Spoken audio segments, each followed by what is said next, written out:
Howdy, howdy, folks. Welcome back for lesson 9 of the CompTIA Network Plus course. Today we're going to once more talk about IP addresses, and today's video is titled IP address types. The scary thing here is everything we have in this video is still only scratching the surface of what we actually need to know to be able to go and write the CompTIA Network Plus exam, and just quite frankly what you need to know in general in life. So we actually have a list of topics we need to cover today, because if I have to cover everything in one video, the video is going to simply be too long.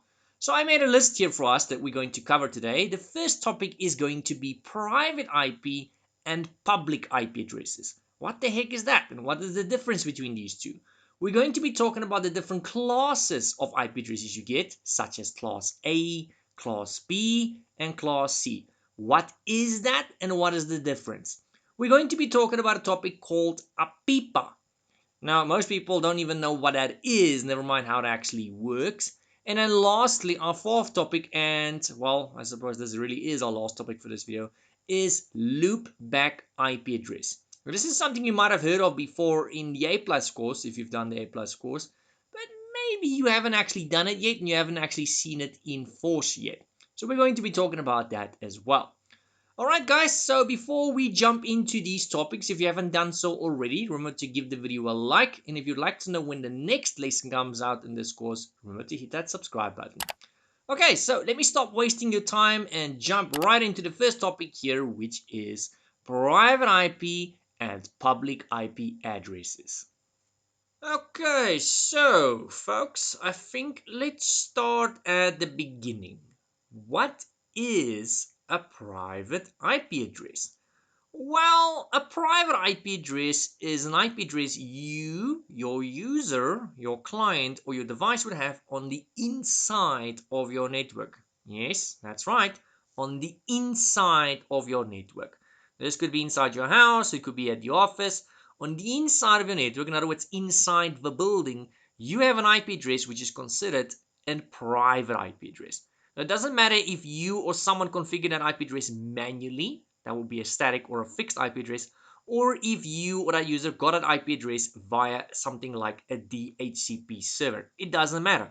Potato, potato, either way, that IP address on the inside of that building that that device holds is considered a private IP address.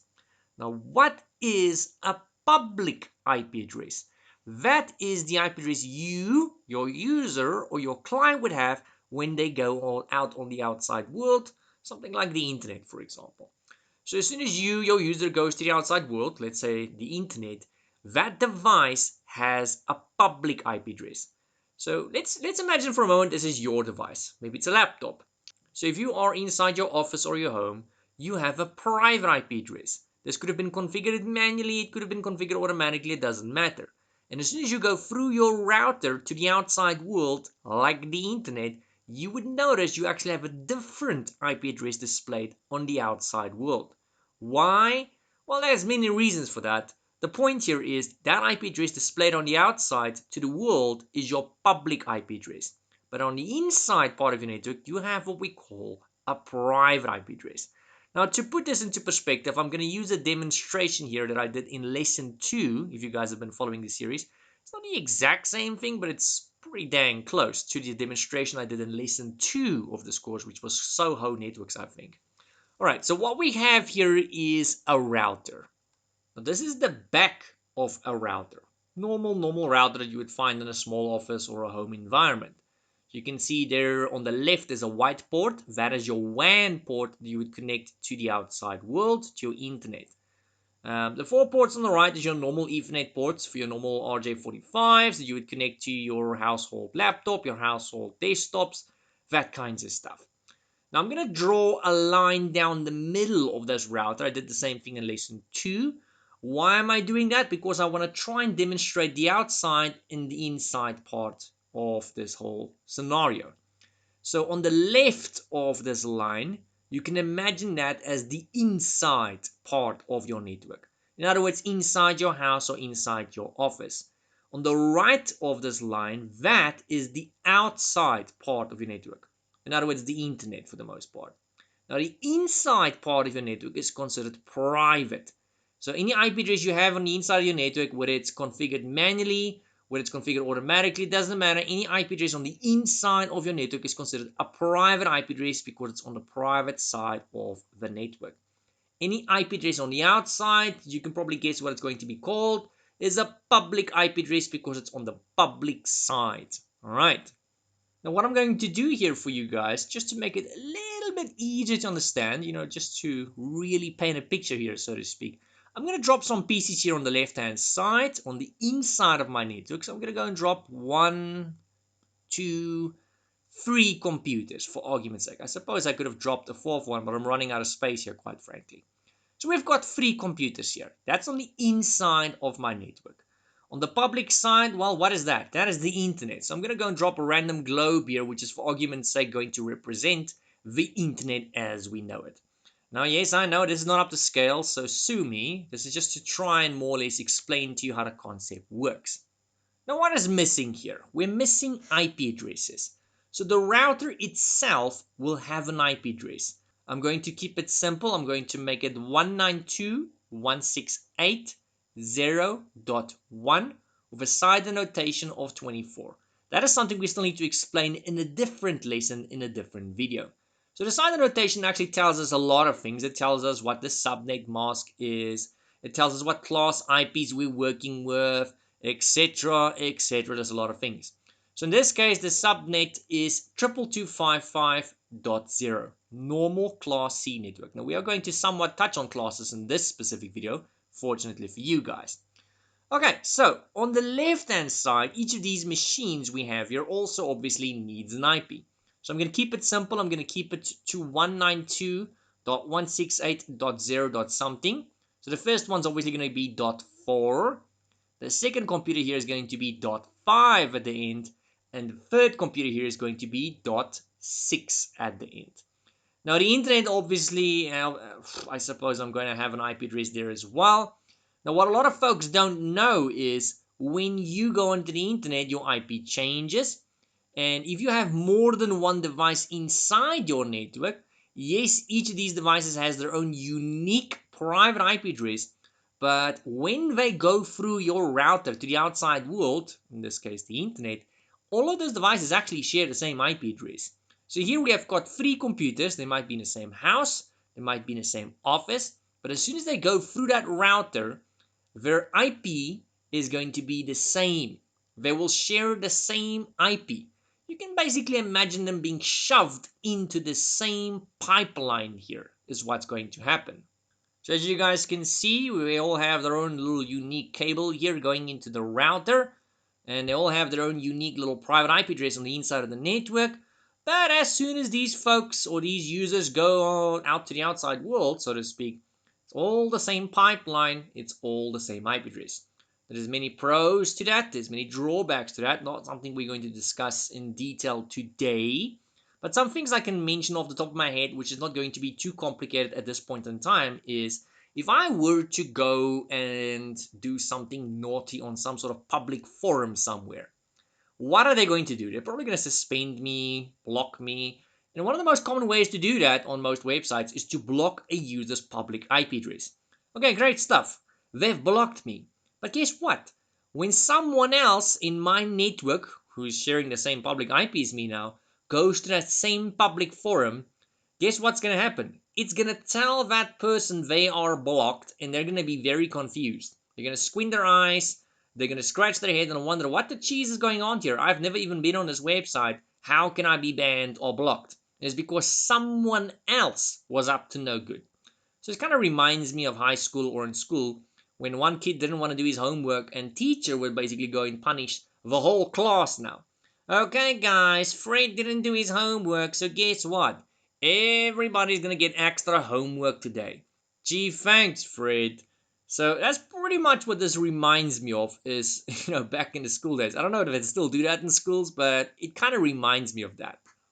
Okay, folks, let's move on to the next topic which we had on our list, which was Class A, B, and C addresses. Wow, it sounds like the alphabet, doesn't it? Alrighty, so what determines the class of an IP address? Now, some folks might have heard of the terms Class A, Class B, or Class C IP addresses. Some folks never even heard of that. Even if you've heard of that, do you actually know what that is? Now, there's a lot of things it actually is and what it does, but in a nutshell, it is to determine the size of your network. How many IP addresses you've got, how many networks you've got, how many times the network has been subdivided. There's a lot that goes into it, and a lot of those will be discussed in depth in a video which is going to be called subnetting.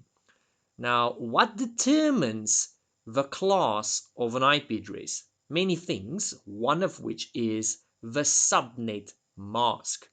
Another thing that determines the size or the class of your IP address is the CIDR notation. So you'll normally find that you'll have an IP address, and at the back of that IP address you'll find a forward slash with a number like 24. So it might be 192.168.0.15 with a forward slash 24 at the back. That number tells us a lot of information, like I said earlier when we had that picture of the router. It tells us the subnet mask. It tells us how many IP addresses you've got available, how many times it's been subdivided, etc., etc., etc. There's a lot of information.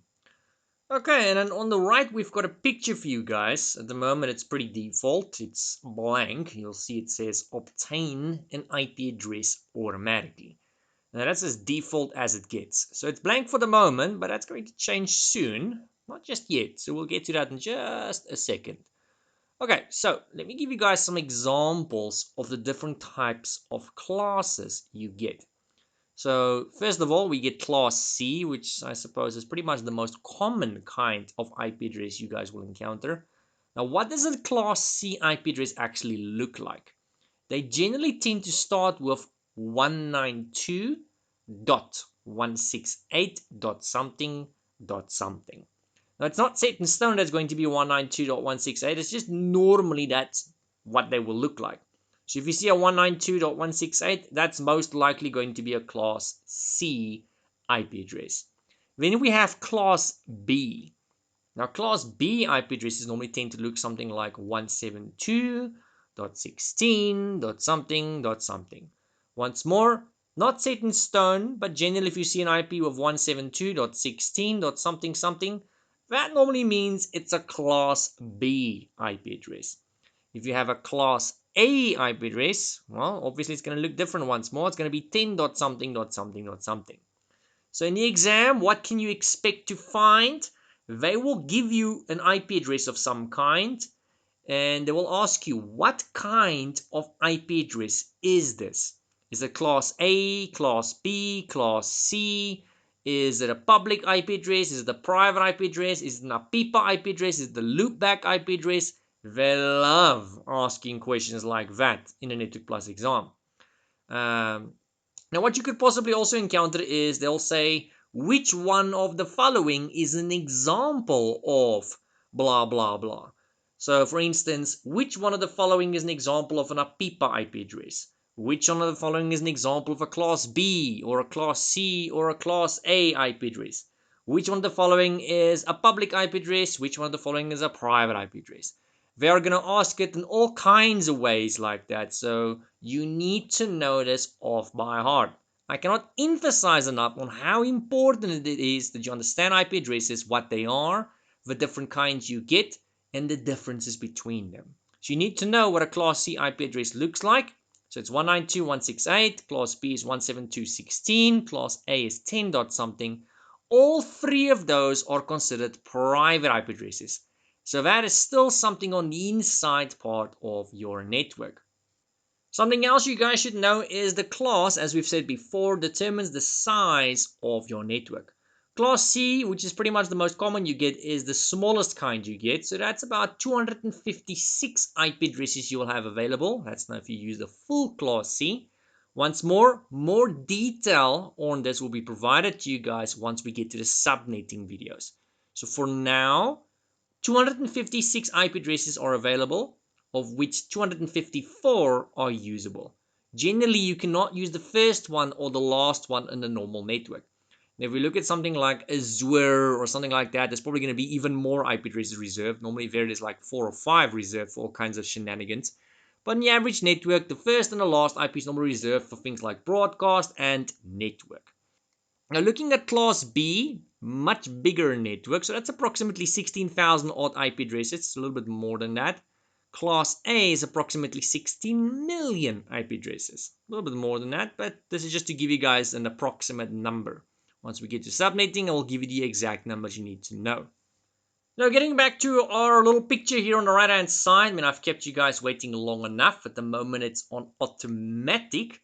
Now if I wanted to go and put in a normal class C IP address, it would look something like this. 192.168.0 and I'll just put in 110 for now. Now the interesting thing here is if you go and click on that second column there, second block there, it says subnet mask, you'll find it normally tends to autocomplete itself. And for most of you guys, most of the time, it's going to be 222.55.0 like you see in my picture. Now, why does it do that? It's because it detects what kind of IP address you put in there. Now, if I were to go and put in a class B IP address in there, something like this one, 172.16 something something, as you guys can see, and if I were to go and click on that second block there, it would auto complete it with 222.55.0.0 instead of 222.55.0.0, 0 at the end. Why? Because it detects it's a class B IP. So that's kind of like a cheating way for you to determine if an IP is class B, class A, class C. You go and type it in there. You don't even have to click on OK. You literally just go and type it in, pretend as if you're about to type it in. You click on the second column there for subnet mask, and it's going to auto-complete it with the, well, 1255 or 2255 or 22255, telling you whether it's a class A, B, or C IP address. Interesting, isn't it? Now class A would look something like this, and if you were to go and click on the subnet mask block, well, I suppose you guys can pretty much guess what happened there. It auto-completed it with just 1255. Now if I had that 2255 at the back, that last 0 we had there earlier, that 0 doesn't have to be a 0, it could actually be any number. Well, not any number exactly, but there's quite a few numbers it could be, and depending on what you replace that 0 with, it's still going to be class C, but you would effectively be subdividing your network into smaller segments, subnets. So we're slowly but surely touching on subnetting. So I'm kind of jumping the gun here, so let's not do that just yet and confuse people. So I'm going to move on with the next topic here, which was APIPA. Now, before we do that, guys, if you are still watching at this point in time, just drop a comment down below saying hell yeah. Then I'll know that the guys watched up until this point. So let's see who's still watching this video up until this point. So say hell yeah, or well, I suppose you can go and say Cookie Monster, like we did in some of the previous videos. That had a lot of fun in it.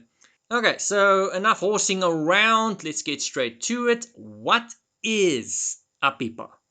APIPA stands for Automatic Private IP Addressing, for the folks that don't know. Now for your exam, you don't actually need to know what the abbreviation stands for. Weird, right? I know I said to you guys in the previous videos you need to memorize all the abbreviations you don't know. And it can't hurt to memorize this one as well, but this specific one is not one you need to know for the exam. In the exam, this, they will just refer to as APIPA, and that's the end of it. So, but if you do know what it stands for, great for you. What's more important here is that you know what it does. Not so much what it stands for, very important you know what it does. So what does APIPA do? It allows a DHCP client, which is pretty much any device, laptop, desktop, phone, tablet, anything. It allows a DHCP client to automatically configure an IP address and subnet mask when a DHCP server is not available. So if we had that picture from earlier, which I'll show you guys again in just a second, where we have an automatic IP address. So if that configuration is set on automatic, I'll show you guys in just a second, so just hang tight there. So if it's an automatic, your computer does not have an IP address by default. It is going to ask for an IP address. So as soon as you turn that device on, or as soon as you plug a cable into it, or as soon as you connect it to a hotspot of some kind, a Wi-Fi connection in other words, your PC is going to basically say, hello, is there a DHCP server out there? And if there is one on the same network, The DHCP server will reply and say, yes, I'm here. How can I assist? Your machine is going to say, I need an IP address. DHCP server is going to offer one. The PC is going to say, okay, cool, that is fine. I'll take it. And then the DHCP server is going to hand it out to your machine. Now, obviously, there's a lot of extra detail goes into that. That's going to be a dedicated video just for DHCP. So hang tight for that video. I think that might be the next video after this one, mind you. So good chance the next video after this one is going to be about DHCP. So once you get an IP address, that is a dynamic IP address, and it could change from day to day. Now that is not exactly APIPA just yet. APIPA is when you're unable to get an IP address from a DHCP. So if you were to go and put in an IP address manually, which is considered a static or a fixed IP address, APIPA does not apply. But if your machine is set to dynamic IP and it asks for an IP address and does not get a response from a DHCP server, what do we have? We have APIPA. So if your machine, which is a laptop or a desktop for instance, is unable to get an IP address for whatever reason, this could be because you're not connected to the Wi-Fi, it could be because the network cable is unplugged, it could be because the DHCP server really is offline for whatever reason.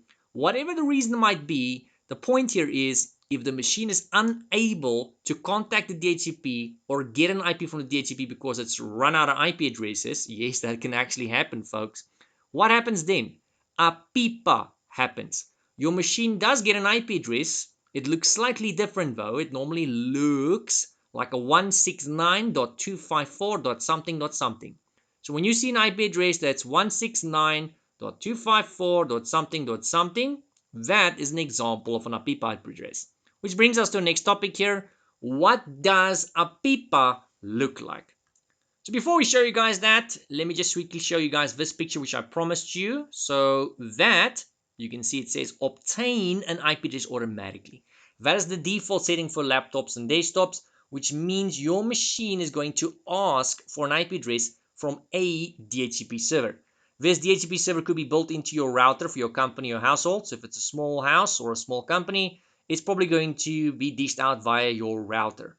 If it's a big, medium to large size company, it's probably going to be an actual server which has the DHCP role installed. So potato, potato, either way, the point here is it's a DHCP that's going to be giving you an IP address. Now, what does an APIPA IP address actually look like on the machine if the machine is unable to get an IP address?